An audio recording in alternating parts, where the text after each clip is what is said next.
Abdelmadjid Tebboune ne fera pas le déplacement pour serrer la main d'Emmanuel Macron. Ce dernier, qui caressait l'idée d'une rencontre stratégique, voit son espoir se fracasser contre le rempart d'une Algérie résolue à faire respecter sa ligne rouge. L'ingérence, quelle qu'en soit la forme, ne passera pas. La posture d'Alger, à la fois digne et inflexible, rappelle à ceux qui l'auraient oublié que ces relations bilatérales se mènent sans compromis dès qu'il s'agit de son honneur national. Les médias français, emmenés par le journal du dimanche, s'étaient emballés. Une rencontre Tebboune-Macron était soi-disant sur le point d'avoir lieu à l'occasion du G20 à Johannesburg. Pendant des jours, l'idée a été martelée comme une vérité imminente. Mais soudain, coup de théâtre venu d'Alger, non seulement le président algérien n'ira pas en Afrique du Sud, mais il enterre aussi d'un geste sec toute illusion de tête-à-tête. Résultat, une scène diplomatique qui vire à la claque cinglante pour Paris et une démonstration magistrale d'autonomie de décision côté algérien. Pendant plus d'une semaine, les médias français se sont époumonés à relayer la même rengaine. Une rencontre entre Tebboune et Macron serait imminente. Une insistance qui en disait long, non pas sur l'état réel des relations, mais sur une tentative maladroite de sauver les apparences, surtout après que l'Algérie ait montré les dents à plusieurs reprises. En coulisses, Macron s'était montré ouvert, prêt à discuter dans un cadre apaisé, clamant son envie d'un dialogue sérieux et respectueux, pendant que ses diplomates s'activaient sur les dossiers brûlants, économie, sécurité, immigration. Mais derrière ce volontarisme affiché, l'air sentait déjà le rétropédalage diplomatique. Lors d'une simple réponse à une question de journaliste, Paris a laissé transparaître son empressement à recoller les morceaux. Le message était clair, rouvrir le dialogue, au plus vite remettre la machine bilatérale en marche. Cette soudaine bienveillance faisait écho à la récente grâce présidentielle accordée à un écrivain franco-algérien perçu par l'Élysée comme le début du dégel. Mais cette douce illusion n'aura pas duré. Alger, en refusant de participer au sommet de Johannesburg, a coupé court aux projections françaises. Résultat, c'est l'Algérie, et elle seule, qui décide du tempo et des modalités du retour à la table des discussions. En réalité, ce refus algérien n'était pas un simple silence poli, c'était un message clair. Comme de l'eau de roche, l'Algérie ne joue plus selon des règles dictées ailleurs. Toute avancée dans la relation passera désormais par un respect total de ses lignes rouges. À Paris, le camouflet a été ressenti comme une claque diplomatique en plein visage.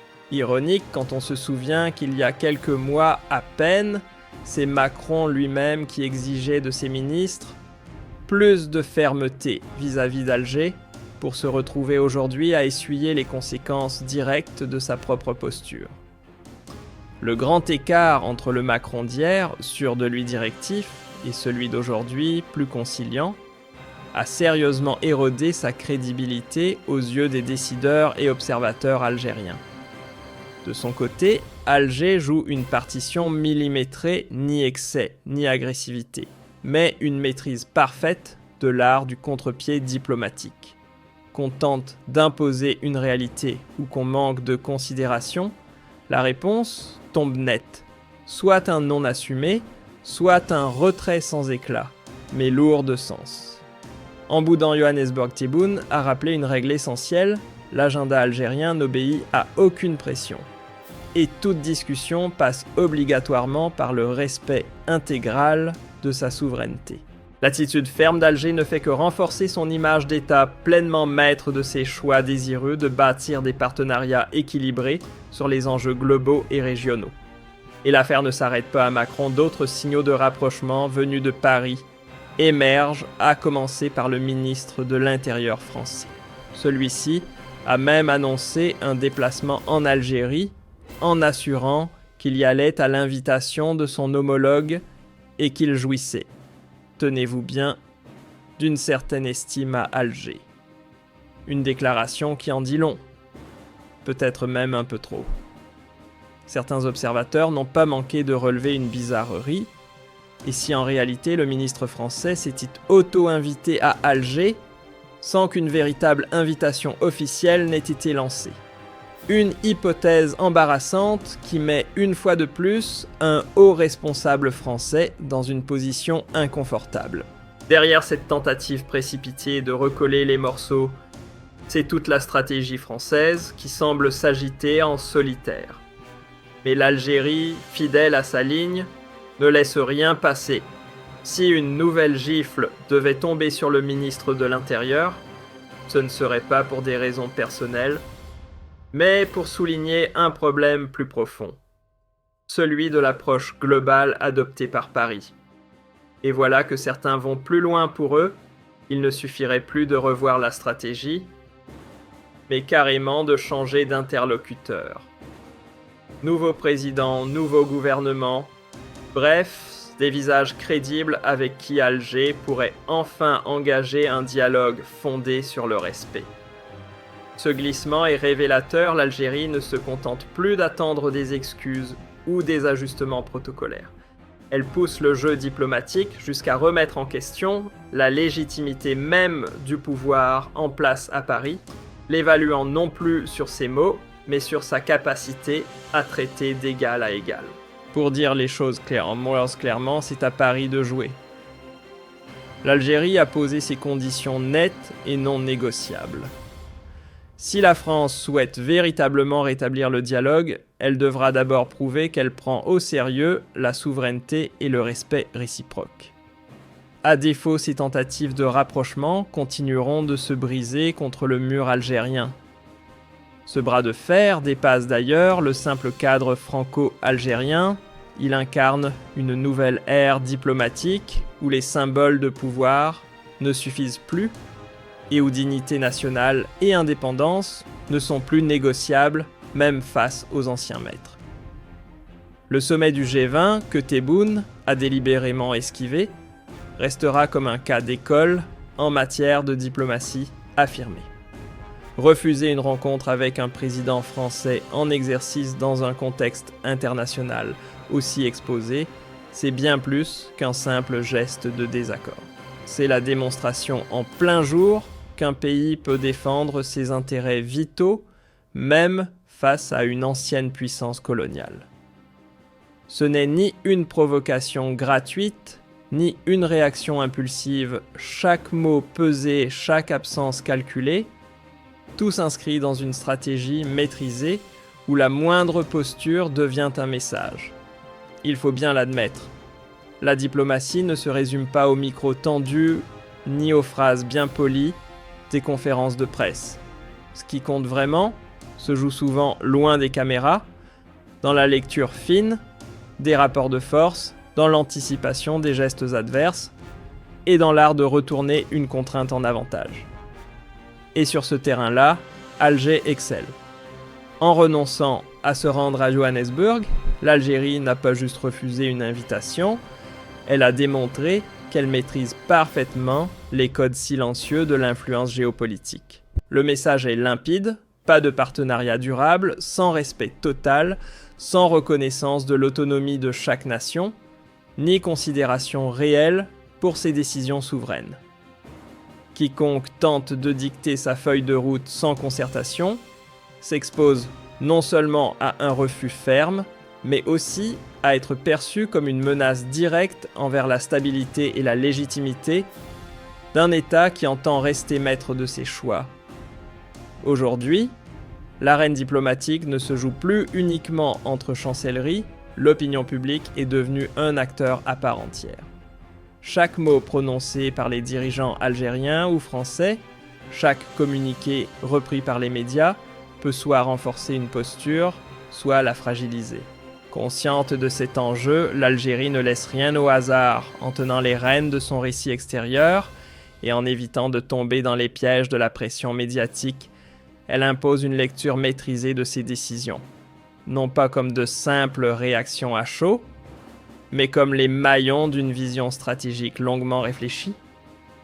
La ligne adoptée par l'Algérie ne se résume pas à un simple bras de fer avec Paris, c'est en réalité une pièce d'un échiquier beaucoup plus vaste, celui de sa place dans le monde.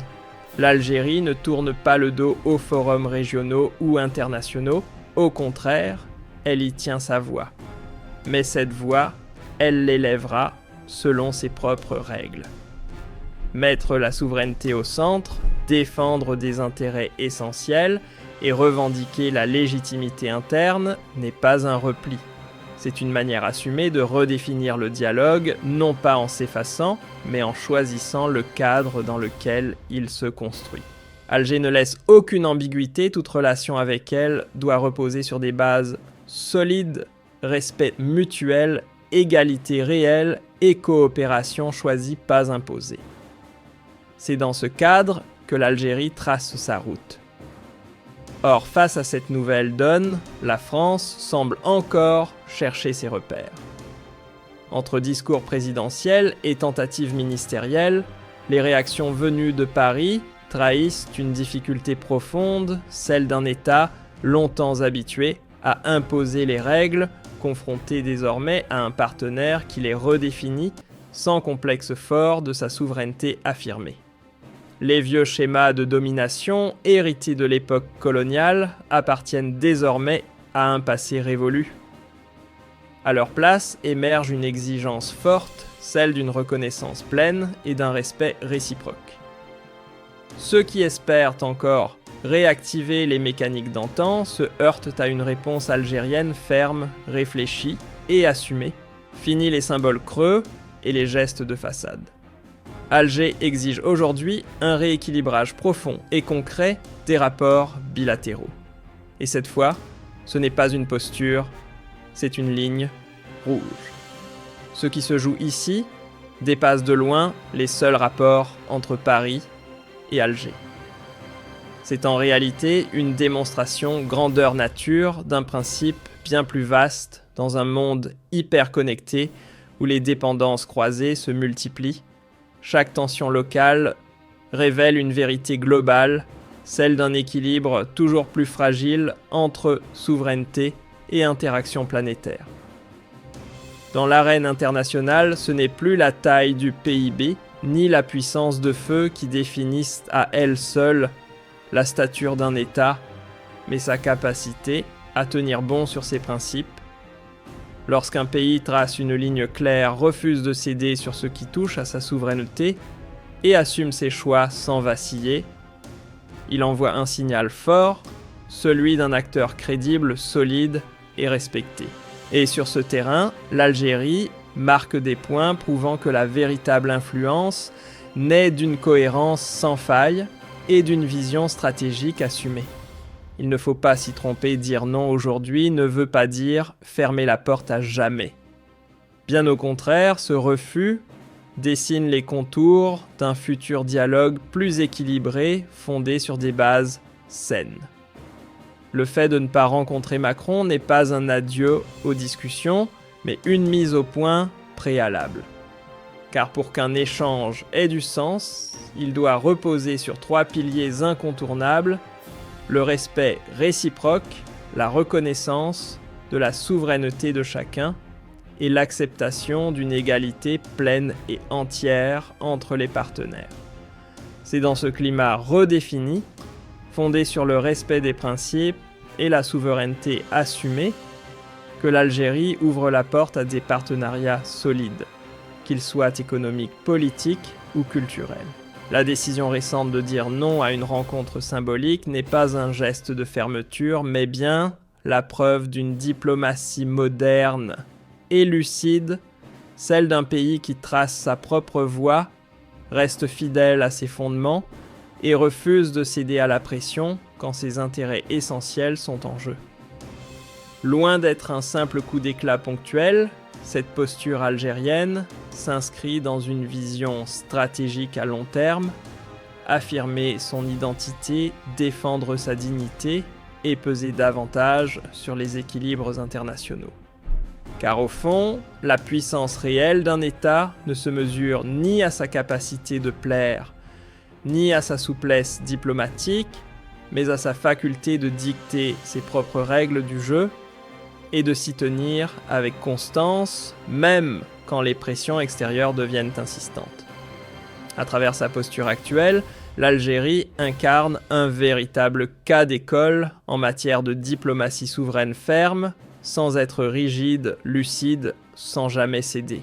Un positionnement qui agit comme un rempart face aux tentatives d'ingérence, tout en rappelant une vérité fondamentale dans les relations internationales: rien de solide ne se construit sans respect mutuel et reconnaissance réciproque. Cette attitude s'inscrit dans une stratégie globale, où l'objectif n'est pas seulement de défendre les intérêts immédiats, mais aussi d'ancrer durablement l'Algérie comme un acteur de poids sur l'échiquier mondial.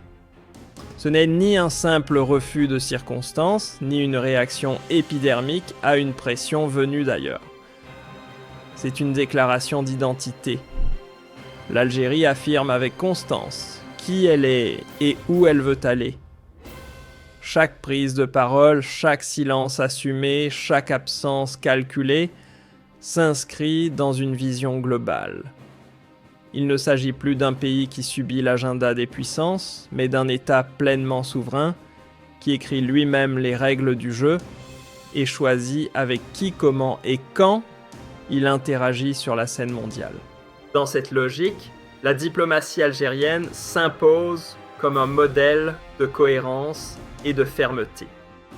Elle rappelle que la souveraineté ne se résume pas à une frontière ou à un texte de loi, mais qu'elle s'exprime aussi dans la capacité à fixer les règles du dialogue international.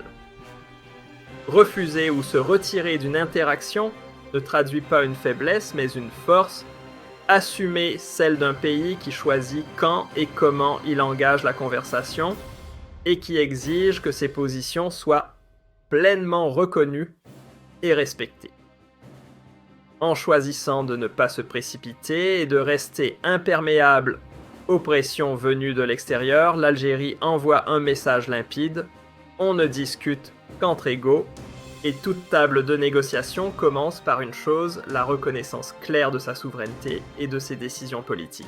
Ce n'est pas seulement une réponse à Paris, c'est l'expression d'une diplomatie mûre, assumée, qui place l'Algérie parmi les acteurs fiables, respectés et désormais incontournables sur la scène régionale et mondiale. Ce que cette approche révèle, c'est bien plus qu'une simple aptitude à encaisser les secousses diplomatiques. C'est une véritable maîtrise du tempo. L'Algérie sait lire les signaux faibles, anticiper les manœuvres de ses interlocuteurs et transformer chaque zone de turbulence en opportunité de réaffirmation. Une posture loin d'être défensive, c'est elle qui cadence le jeu, en fixe les règles et établit clairement les conditions d'un dialogue utile, lucide et équilibré. L'Algérie n'élève pas la voix, mais elle redessine les équilibres. Sans fracas, elle reconfigure les rapports de domination avec ceux qui, hier encore, prétendaient dicter la marche à suivre. Cette réorientation silencieuse mais résolue montre que l'influence ne se mesure plus uniquement par l'histoire ou les muscles, mais aussi par la maîtrise de l'image et du récit. Car aujourd'hui, ce sont les regards du monde et l'opinion publique qui façonnent en profondeur le vrai pouvoir diplomatique. En reprenant le contrôle total de la narration et en filtrant soigneusement ce qui est communiqué à l'extérieur, l'Algérie ne laisse rien au hasard. Elle façonne elle-même le récit de ses choix diplomatiques, s'assurant que sa position soit perçue avec justesse, non seulement par ses interlocuteurs directs, mais aussi par la communauté internationale. Dans ce jeu d'équilibre et d'influence, la communication devient bien plus qu'un outil, c'est une arme diplomatique clé pour affirmer sa souveraineté et solidifier la légitimité de ses orientations politiques. Ce n'est pas qu'une question de décision concrète, l'impact symbolique compte tout autant. En affichant une ligne de conduite rigoureuse sans jamais renier ses valeurs, l'Algérie construit l'image d'un État sûr de lui, intransigeant sur l'essentiel. Ce positionnement envoie un signal fort à la scène internationale. Ici, la diplomatie est menée avec cohérence, et les principes ne sont pas négociables. Une telle posture n'est pas anodine, elle redéfinit déjà les contours de ce que seront demain les règles du jeu dans les relations internationales. Ce positionnement révèle qu'un État n'a pas besoin d'entrer en collision frontale avec les grandes puissances pour exister. Qu'il soit en pleine ascension ou déjà bien établi, il peut s'imposer par la clarté de sa vision, la fermeté de ses conditions et la constance de sa souveraineté. L'influence réelle ne dépend plus uniquement des armes ou des milliards, mais de la capacité à redéfinir les règles du dialogue international, en y plaçant au centre le respect mutuel, l'équilibre et l'indépendance assumée. L'Algérie incarne aujourd'hui une diplomatie fine et assumée, capable de mêler fermeté et souplesse, de dire non sans fermer la porte, de résister, tout en gardant le canal du dialogue ouvert. C'est cette capacité à doser, à jongler entre confrontation et coopération qui fait de son approche un exemple à suivre. Cette vision à long terme trace déjà le chemin vers un avenir diplomatique construit sur des bases solides, durables et taillées pour résister aux secousses du monde. Les partenaires étrangers sont désormais prévenus, toute coopération réelle avec l'Algérie passe par une condition non négociable, le respect de son autonomie politique et de ses choix souverains. Car Alger ne se contente plus de réagir aux turbulences mondiales, elle les utilise comme levier. Chaque crise devient une scène pour affirmer sa trajectoire, affiner ses priorités, et renforcer encore un peu plus la crédibilité d'un pays qui entend se faire entendre selon ses propres termes. En combinant une patience maîtrisée, une fermeté assumée et une vision claire du long terme, l'Algérie trace une voie singulière sur l'échiquier mondial. Cette manière d'avancer sans précipitation, mais sans jamais reculer, lui permet non seulement de préserver ses intérêts immédiats, mais aussi de peser activement dans la construction d'un nouvel équilibre international. Un système fondé sur le respect mutuel, l'équité et la souveraineté de chacun. Ce que fait l'Algérie ici va bien au-delà de la simple gestion d'un désaccord bilatéral. C'est une démonstration magistrale de ce que signifie concrètement exercer sa souveraineté, affirmer son autorité, défendre sa dignité sans fléchir, et poser les fondations de relations internationales selon ses propres règles. En agissant ainsi, l'Algérie rappelle une vérité trop souvent négligée: la puissance d'un pays ne se réduit ni à ses armes, ni à son PIB, mais réside dans sa capacité à imposer un dialogue fondé sur le respect, l'égalité et la reconnaissance mutuelle. Dans ce nouvel équilibre mondial en pleine mutation, un acteur attire désormais l'attention: l'Algérie. Non pas par le fracas de déclarations spectaculaires, mais par une constance stratégique et une fidélité assumée à ses principes. Elle s'impose progressivement comme un exemple de diplomatie souveraine et lucide, capable non seulement d'encaisser les chocs, mais surtout de les convertir en levier d'influence et en garantie de stabilité à long terme.